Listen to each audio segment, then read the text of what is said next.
വായനയൊക്കെ ഒന്ന് സ്ക്രൂട്ടനൈസ് ചെയ്യേണ്ട സമയം അതിക്രമിച്ചിട്ടുണ്ട്. ലോകത്ത് ഓരോ മിനിറ്റുകളിലും ഒരുപാട് പുസ്തകങ്ങൾ ഇറങ്ങുന്നുണ്ട്. ഇതെല്ലാം കൂടി വായിച്ചു തീർക്കാൻ നമ്മളെ കൊണ്ട് കഴിയില്ല. വി ഷുഡ് ബി സെലക്റ്റീവ് ആയിരിക്കണം നമ്മൾ. സെലക്റ്റീവ് അല്ലെങ്കിൽ നമുക്ക് ആവശ്യമുള്ളത് വായിക്കാൻ കഴിയില്ല ലൈഫിൽ. ഈ വായന മാത്രമല്ല, ഗുരുമുഖത്തു നിന്ന് നേടുന്നൊരു അറിവ്. നേരത്തെ ഇവിടെ എന്തോ ഒരു നിങ്ങളെ പറഞ്ഞു, ഒരു ദർശൻ്റെ ഒരു കാര്യം നമ്മൾ പറഞ്ഞിട്ട് എന്തുവാ, നാട്ടിലുള്ള ആളുകൾ നിങ്ങളുടെ നാട്ടിൽ ഇവിടെ മുദരിസിനെ ഉപയോഗപ്പെടുത്തണം. ഇവിടെ മുത്താലിമീങ്ങൾ പഠിക്കുന്നുണ്ട്, നല്ല കാര്യം, മാഷാ അല്ലാ.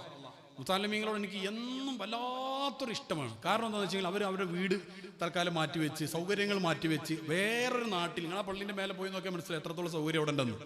അവരുടെ ഈ മുത്താലിമീങ്ങളൊക്കെ വീട്ടിൽ അതിനേക്കാളും വലിയ സൗകര്യം ഉണ്ടാവും. പല സാമ്പത്തിക അവസ്ഥകളുള്ളവർ അതിലുണ്ടാവും. പക്ഷെ അതൊക്കെ മാറ്റി വെച്ചിട്ട് അള്ളാഹുവിന്റെ ദീൻ പഠിക്കാൻ വേണ്ടി കച്ച കെട്ടി ഇറങ്ങിയവരാണ് അവർ. അള്ളാഹു താല വലിയ അനാഫിയായ ഇൽമ അവർക്ക് കൊടുക്കട്ടെ. അള്ളാഹു താല ഉഹറവിയായ ആലിമീങ്ങളിൽ അവർ ഉൾപ്പെടുത്തി അനുഗ്രഹിക്കുമാറാവട്ടെ.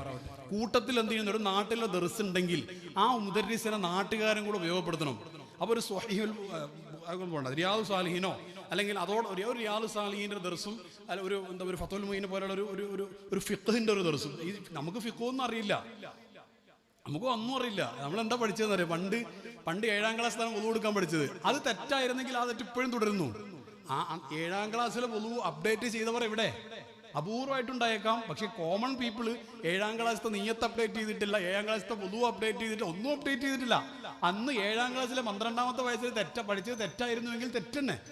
ഈ അടുത്ത് ഈ അത്ഭുതകരമായ ഒരു അനുഭവം ഉണ്ടായത്, ഒരു പെണ്ണ്, ഇത് പബ്ലിക്കിൽ പറയുമ്പോൾ ആൾക്കാർ ഇത് വിശ്വസിക്കുമെന്ന് എനിക്കറിയില്ല, ഇവിടെ ഉള്ള ആൾക്കാരല്ല, അത് യൂട്യൂബിലുണ്ടല്ലോ, അതാണ്. എല്ലാവരും കൂടെ തൃപ്തിപ്പെടുത്താൻ നമുക്ക്, വി കനോട്ട് പ്ലീസ് എവറിബഡി, എല്ലാവരും തൃപ്തിപ്പെടുത്താൻ നമുക്ക് കഴിയില്ല. ഒരു ലേഡി ജനാപത്ത് കുളിയില്ലേ, ജനാപത്ത് കുളി അരൻ്റെ താഴെ മാത്രമാണ് കുളിക്കുന്നത്. അപ്പണിന് ഇത്രയും അറിയുള്ളൂ. അപ്പണതിന് പറഞ്ഞ കാരണം ഇതിന് മൈക്കിലൂടെ പറയാൻ പറ്റില്ല. ജനാപത്ത് കുളി അരൻ്റെ താഴെ കുളിക്കുന്നുള്ളൂ. ആ പെണ്ണ് അതാ പഠിച്ചത്. എന്താ ചെയ്യാ? ഞാൻ പറഞ്ഞതെന്ന് വെച്ചാൽ അവ ഈ ശരിക്ക് പറഞ്ഞാല് നാട്ടിലുള്ള മദ്രസ ഇവിടെ ഉണ്ടല്ലോ, ഈ മദ്രസ നമ്മൾ ഉപയോഗപ്പെടുത്തണം. നാട്ടുകാരായ ആൾക്കാർക്ക് സൺഡേ മദ്രസ തുടങ്ങണം. നമ്മൾ അറിവില്ല, നമുക്ക് അറിവില്ലാത്തത് വലിയ പ്രശ്നമാണത്. സൺഡേ മദ്രസ തുടങ്ങണം ശരിക്കും. അതേപോലെ ആ ഉസ്താദിന്റെ അടുത്ത് പോയിട്ട് ദർസ് പഠിക്കണം. ഇത് അള്ളാഹു തആല തൗഫീഖ് ചെയ്യട്ടെ. നിങ്ങളെല്ലാവരും കൂടി തീരുമാനം എടുക്കുക. അപ്പോഴേ ഒരു അറിവുള്ള സമൂഹം ഇവിടെ, അല്ലെങ്കിൽ തെറ്റിദ്ധാരണകൾ ഉണ്ടാവും. ഒരുപാട് ദീനിന്റെ വിഷയത്തിൽ ഒരുപാട് തെറ്റിദ്ധാരണകൾ ഉണ്ടാവാം.